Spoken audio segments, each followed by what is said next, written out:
En la segunda mitad de la década de los años 30, México se debatía entre el cosmopolitanismo y el nacionalismo. El primero, representado por la bulliciosa y creciente Ciudad de México, pretendía seguir los pasos de la modernidad, sacudiéndose con prisas su antigua calma provinciana.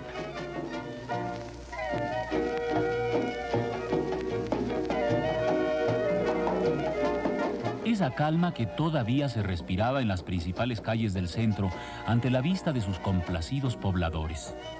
Aunque a veces tal complacencia se interrumpiera entre multitudes, coqueteos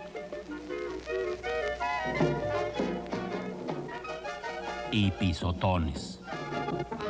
La provincia mexicana se unía al mundo cosmopolita a través de múltiples vías de comunicación. Varios miles de kilómetros de carreteras pavimentadas se sumaban al otro tanto de vías férreas que permitían el intercambio entre ciudad y campo.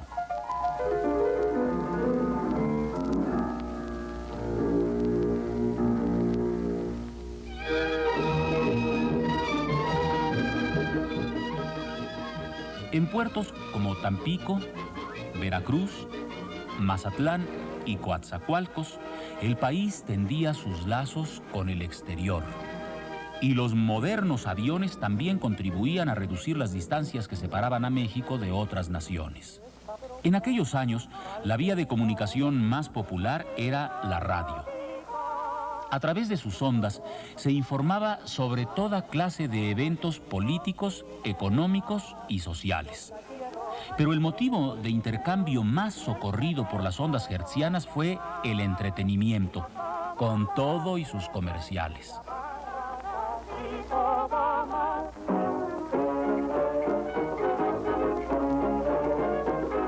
El caballero que quiera un zapato duradero, la marcanera no espera, con calzado de primera, el piso de mármol duro, devuelve de terciopelo, usando el calzado bueno, como Neira sabe hacerlo, usando el calzado bueno, como Neira sabe hacerlo, mujer hermosa bien atadita. Y a través de la radio, muchos mexicanos se enteraron que el general Lázaro Cárdenas ocuparía la presidencia de la República el 1 de diciembre de 1934.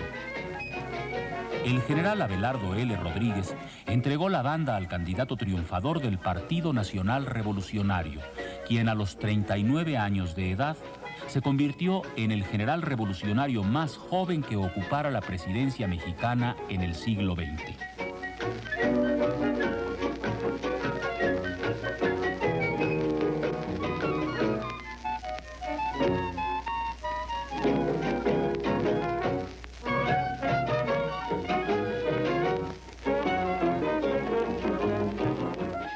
Muy pronto, el presidente Cárdenas mostró su cercanía con los movimientos populares del país. Desde un principio se acercó a los campesinos y a los indígenas. Recorrió gran parte del país tratando de dar solución a los principales problemas de la población, logrando él mismo una inmensa popularidad.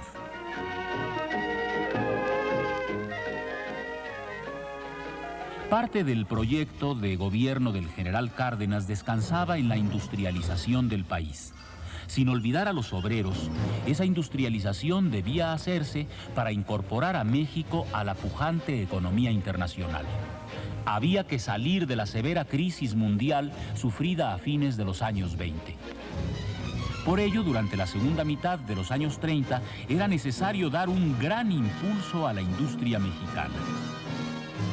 El gobierno se encargó de construir la infraestructura y la iniciativa privada, estimulada por la oportunidad de obtener grandes utilidades con pocos riesgos, echó a andar sus fábricas.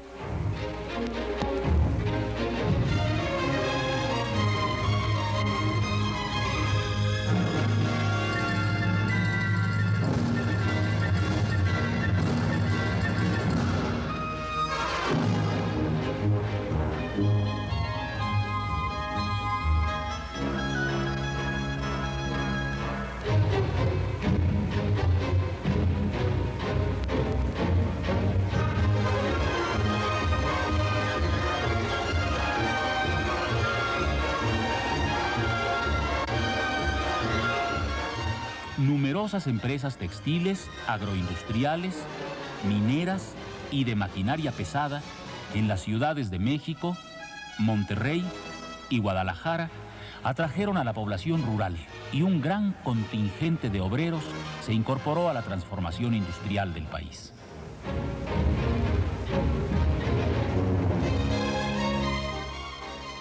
El apoyo que el gobierno dio al movimiento obrero nacional se manifestó en la creación de la Confederación de Trabajadores Mexicanos, la CTM, que guiada por su secretario general Vicente Lombardo Toledano, no tardó en convertirse en fuerte aliado del régimen. Pero aquella reestructuración del país suscitó bastantes conflictos. Uno de los más sonados fue aquel en que el grupo de choque contrarrevolucionario Los Camisas Doradas atacó a los obreros del Volante durante una manifestación el 20 de noviembre de 1936. Y no solo la política obrerista fue blanco de objeciones. Grupos eclesiásticos también se opusieron al régimen cardenista.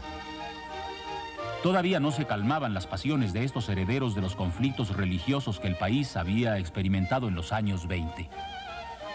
La convivencia entre autoridades revolucionarias y jerarquía católica seguía siendo un tanto difícil, aunque en apariencia se tendiera a la calma.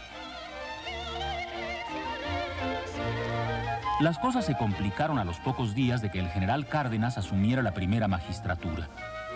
Un agarrón entre los radicales camisas rojas del recién nombrado secretario de Agricultura Tomás Garrido Canaval y los feligreses de Coyoacán aumentó la agitación. El saldo de varios muertos hizo que los ánimos católicos se caldearan. Sin embargo, lo que más agitó aquellos días fue la expulsión del general Plutarco Elías Calles.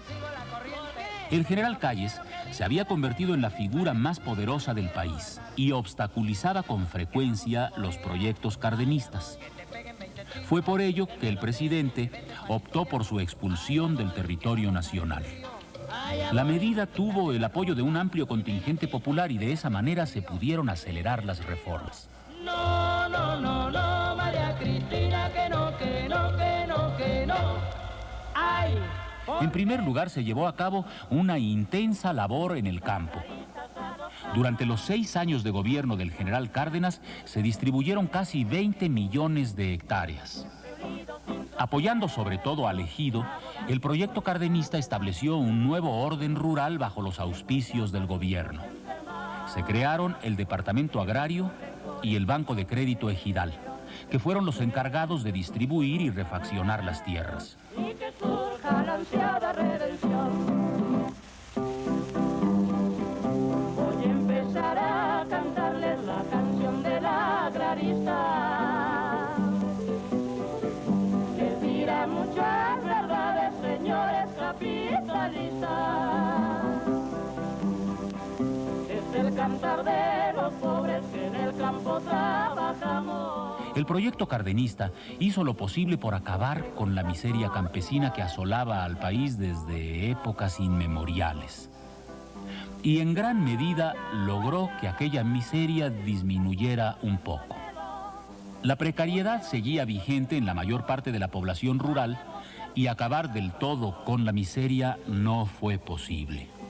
Sin embargo, la distribución de la tierra adquirió tal fuerza que superó con mucho la de los gobiernos anteriores, y por ello el impulso agrarista fue sello inconfundible del cardenismo. Otra modalidad importante de la reforma agraria fue aquella que puso especial atención a los grupos indígenas. Se procuró levantar el nivel de vida de los indios sin afectar demasiado sus propios estilos culturales. La tarea fue harto difícil y no siempre tuvo el éxito deseado. Pero la vida en el campo contrastaba enormemente con aquella que se retrataba en el cine. Esos años fueron los que vieron surgir a los ranchos grandes y chicos con sus charros y sus chinas y sus canciones. No me presumas ni me vengas con tus cosas, ni te molestes en pensar en mi querer. Muy lejos del campo real Estas películas quisieron ver un México rural inexistente, alejado de toda miseria y conflicto, lleno de fiestas y bailes, de canciones y fanfarronería. No así las películas sobre la revolución, que claramente asumieron un tinte crítico.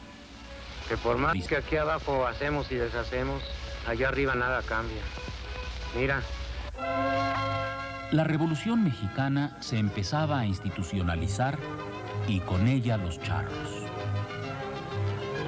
En 1938, el Partido de la Revolución Mexicana se erigió en el representante oficial de la actividad política nacional, así como los charros se convirtieron en el símbolo de la mexicanidad.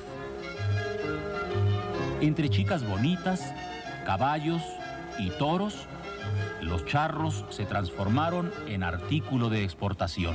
Lo mismo sucedió con los mariachis y con todo aquello que hablara de la belleza y el arte de la tierra tapatía.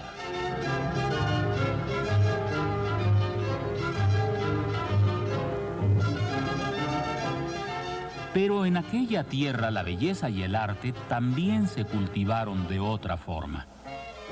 José Clemente Orozco trabajó durante aquellos años en Guadalajara, continuando así su fructífera labor de muralista.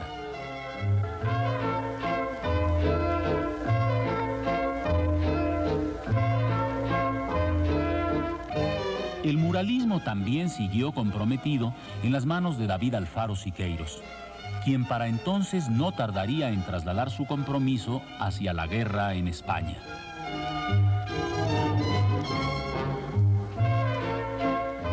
Sin embargo, el más conocido siguió siendo Diego Rivera. Sus pinturas buscaban una definición del origen mexicano. Este, según el pintor y muchos otros pensadores del momento, estaba más cerca del indio que del español. Por ello también en esa época las manifestaciones culturales indígenas adquirieron un auge muy particular.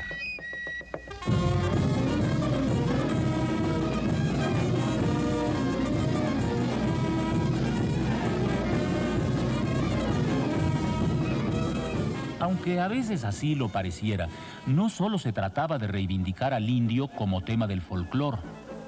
También se pretendió reconocer la importancia de las distintas etnias mexicanas, fomentando la construcción de cooperativas de producción, centros de salud y escuelas. Durante aquellos años la educación en general vivió un impulso inusitado. La llamada educación socialista intentó generar una conciencia colectiva sobre las responsabilidades sociales de cada joven mexicano.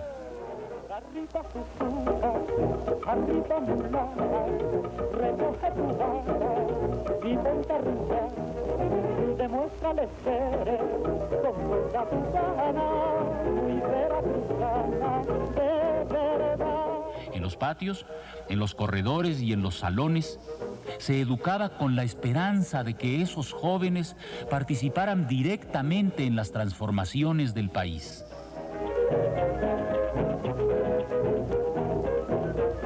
Ahora mi negra, arriba mi lana, recoge tu bata, mi negra, y ponte a rumbar, demuéstrales que eres con toda tu gana. Y muchos aplaudieron los resultados obtenidos con aquellas escuelas socialistas. La educación superior, por su parte, no siempre facilitó las cosas para el régimen. Sin embargo, supo ser solidaria con los cambios y desfiló frecuentemente a favor de las mayorías.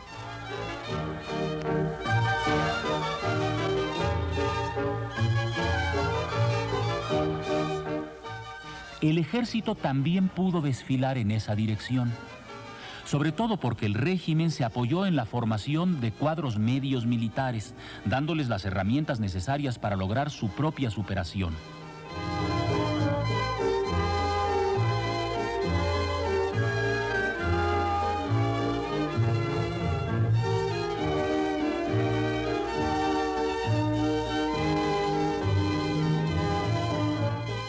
También en las escuelas del ejército surgirían los encargados de transformar al país.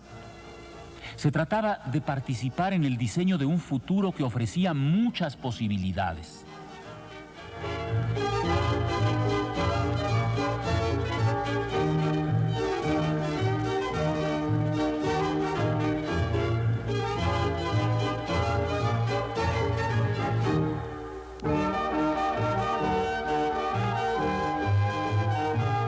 Así los militares y los civiles debían entrar en comunicación sin demasiados problemas. Pero afuera de los cuarteles, la sociedad civil parecía ocuparse de otros asuntos. Chiquitines, recordamos a ustedes que mañana es un gran día, el día dedicado a las madres. Si tu madrecita, chiquitín, se ha ido para siempre, ese día recuérdala con más cariño, con más devoción. Sin embargo, en otras partes del mundo, las cosas no estaban para homenajes. A mediados de 1936 se desató una cruentísima guerra civil en España que duró 3 años y que sirvió de ensayo a la más sangrienta contienda que ha vivido la humanidad.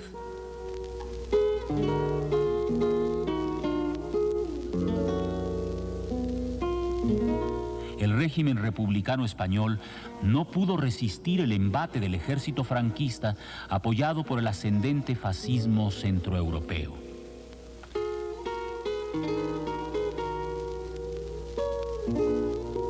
Y mientras en España se combatía, otros países competían en las tristemente célebres Olimpiadas de Berlín.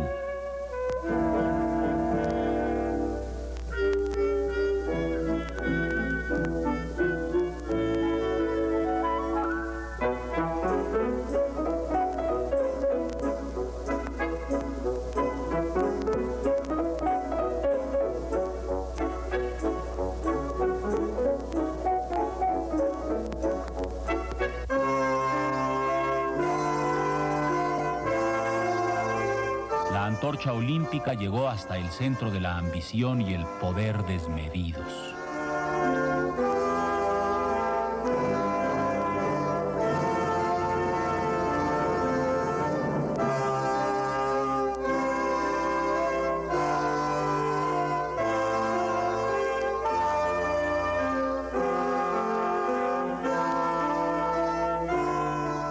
El mundo entero no tardaría en arder.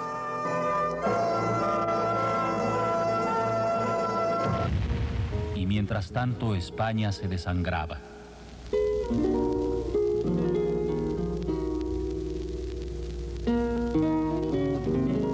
Algunos huérfanos de la Guerra Civil Española vinieron en 1937 a México y fueron internados en una escuela de Morelia.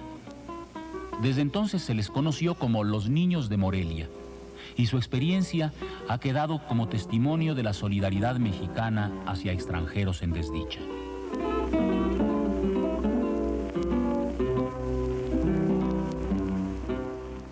En 1937 otro extranjero en desdicha fue recibido en México. Se trataba de León Trotsky, quien supo hacerse de notables amigos mexicanos.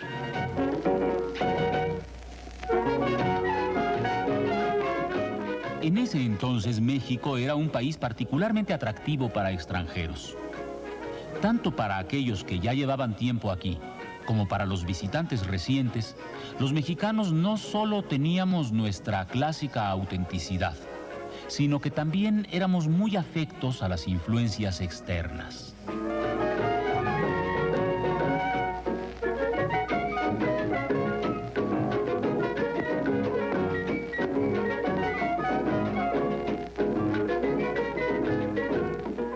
Pero esas influencias externas no siempre fueron del todo benignas. Y esto era particularmente cierto en los asuntos relacionados con el petróleo.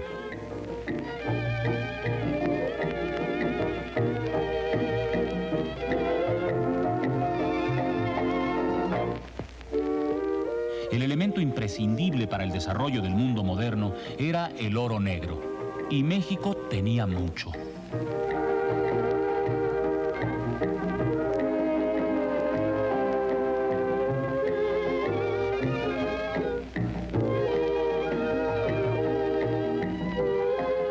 Pero aquella riqueza no era para los mexicanos. La fuerza de trabajo sí era mexicana, pero lo que producía no se quedaba aquí. Salía en enormes barriles a enriquecer el desarrollo de otros países y a aumentar las ganancias de compañías que poco les importaba el desarrollo de México.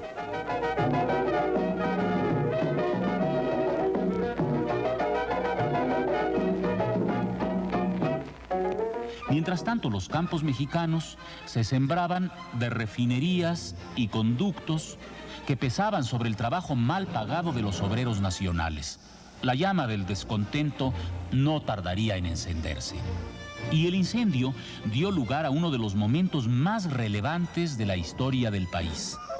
El 18 de marzo de 1938, después de varios tirones y forcejeos entre petroleros y compañías, entre gobierno y patrones, el general Cárdenas firmó el decreto de la expropiación petrolera, llevando a cabo el acto más célebre del nacionalismo mexicano posrevolucionario.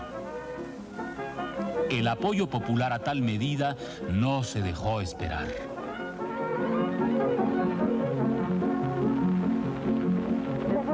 Muy lejos los grandes poderosos y a nuestra linda tierra vinieron a explotar.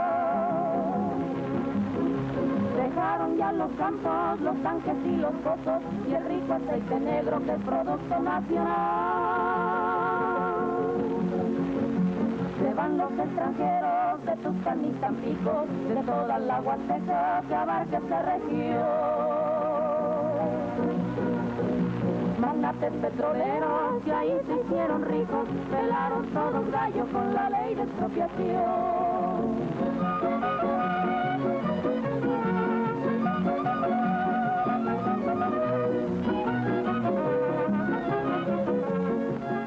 Pero no tardarían en aparecer mayores conflictos.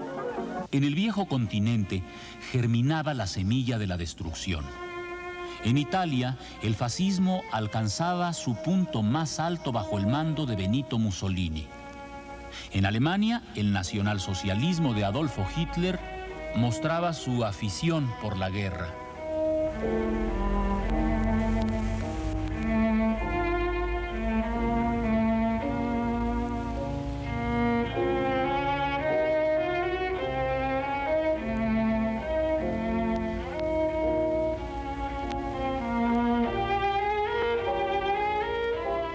Y en España, el triunfo de Francisco Franco fue señal de que el militarismo había entrado por la puerta grande al desconcierto de las naciones.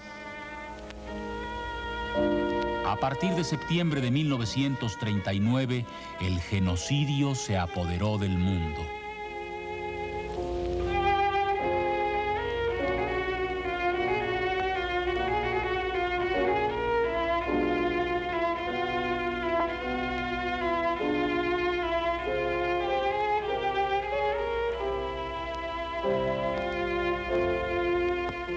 En México las cosas marchaban de otra manera.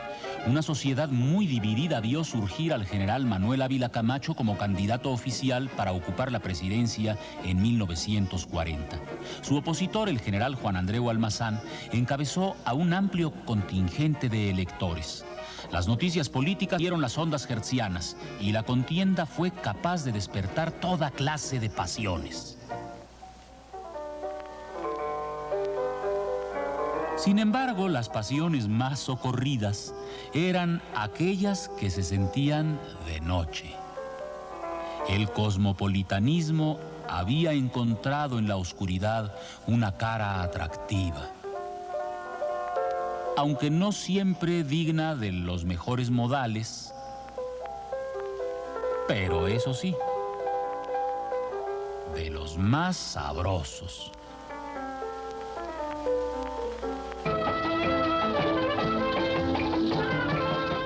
Como el baile, por ejemplo, que tanto se disfrutaba en cabarets y salones de la Ciudad de México.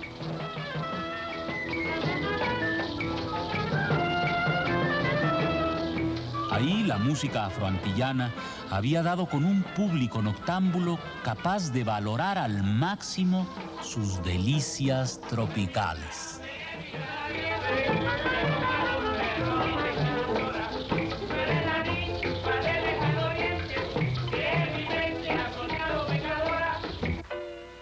Mientras tanto, la noche seguía albergando aficiones provincianas mezcladas con una fuerte dosis de cultura urbana.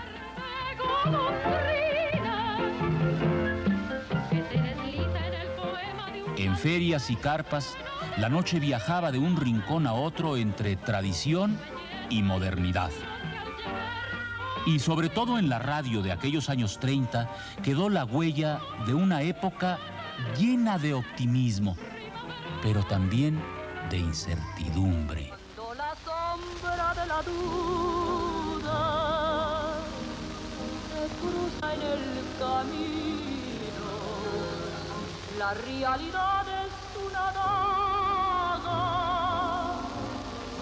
instinto del destino, quizá me purece el araño que me diera el engaño, como cascada será mi reír y no tendré que volver a fingir. Haré una vida con la mentira y volveré a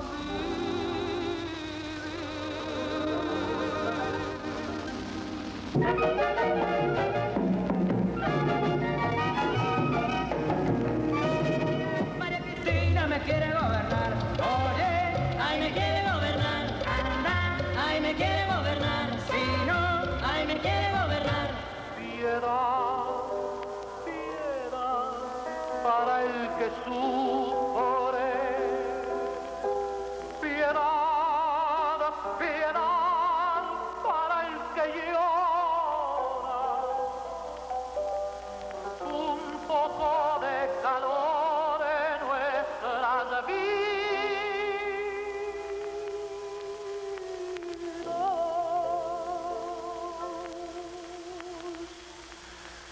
y una poca de luz.